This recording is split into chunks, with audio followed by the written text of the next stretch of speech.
Hello people, మా యక్షు బాబుని పట్టుకొని ఇలా సైకిల్ తీసుకొని బయటకు వచ్చాము. తీరా ఇక్కడికి వచ్చి చూస్తే సైకిల్ నాట్ అలౌడ్ పార్క్ లోకి అని చెప్పారు. సరేలే అని చెప్పి అక్కడక్కడే తిరుగుతుంటే కుర్చీని మడత పట్టే తాత కనిపించాడు.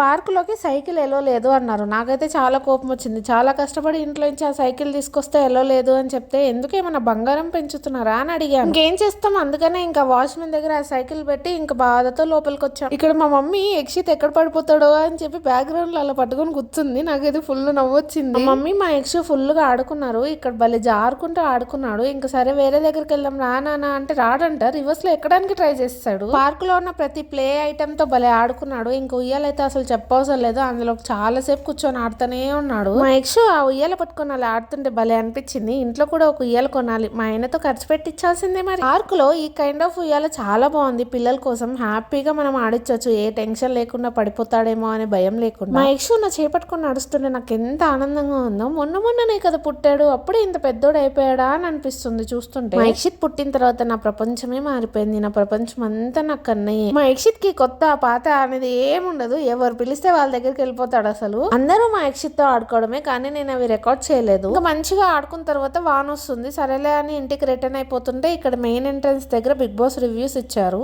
వీడియో నచ్చితే లైక్ చేసి సబ్స్క్రైబ్ చేసి సపోర్ట్ చేయండి.